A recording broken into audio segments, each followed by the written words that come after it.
Samuel Taylor Coleridge is known mostly for his two most famous poems, Kubla Khan and The Rime of the Ancient Mariner.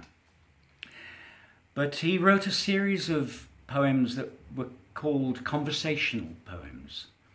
And they are absolutely extraordinary. They do have a sense of organic spontaneity about them, as if he wrote them in the time in which they appear to have been written. He might well have gone back and revised them, but they have that sense of immediacy that is extraordinary. So this one is called Frost at Midnight.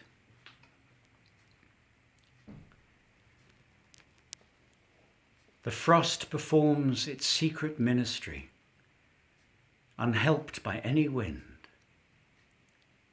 The owlet's cry came loud, and hark again, loud as before.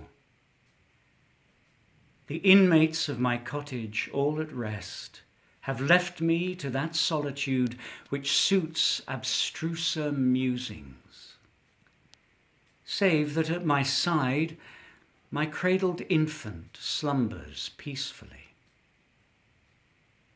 'Tis calm indeed, so calm that it disturbs and vexes meditation with its strange and extreme silentness. Sea, hill, and wood, this populous village, sea and hill and wood, with all the numberless goings-on of life, inaudible as dreams. The thin blue flame lies on my low burnt fire and quivers not. Only that film which fluttered on the grate still flutters there, the sole unquiet thing.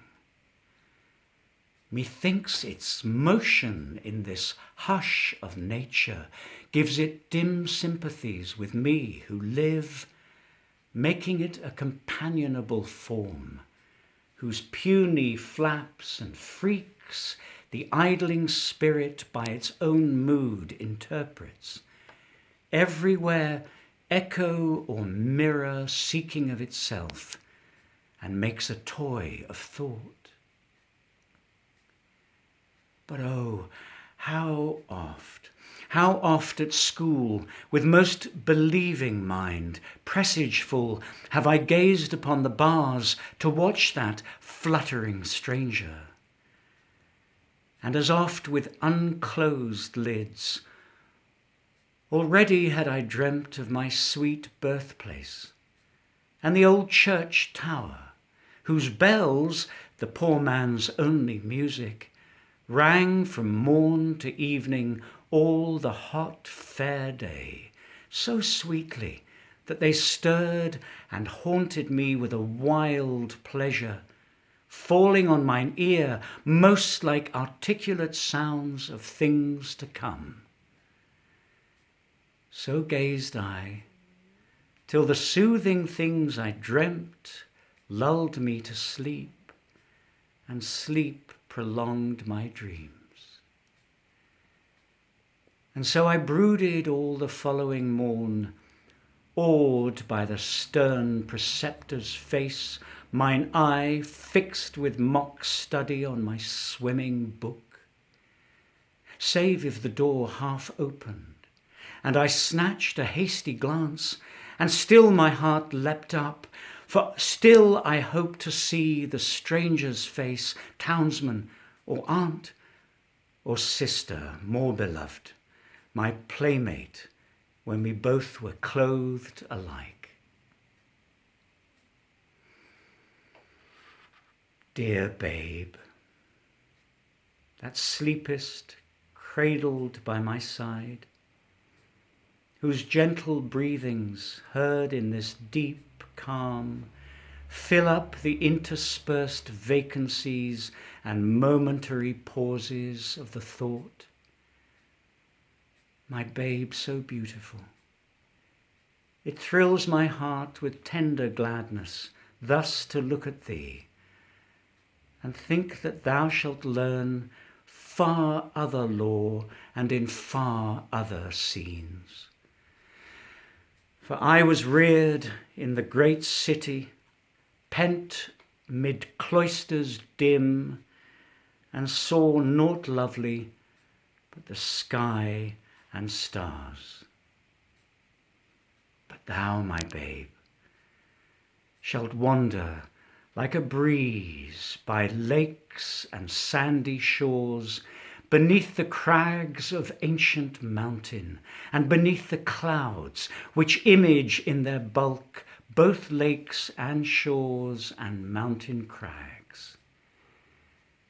So shalt thou see and hear the lovely shapes and sounds intelligible of that eternal language which thy God utters, who from eternity doth teach himself in all, and all things in himself. Great universal teacher, he shall mould thy spirit, and by giving make it ask. Therefore all seasons shall be sweet to thee, whether the summer clothe the general earth with greenness, or the redbreast sit and sing betwixt the tufts of snow on the bare branch of mossy apple tree, while the nigh thatch smokes in the sun thaw. Whether the eve drops fall, heard only in the trances of the blast, or if the secret ministry of frost shall hang them up in silent icicles, quietly shining to the quiet moon.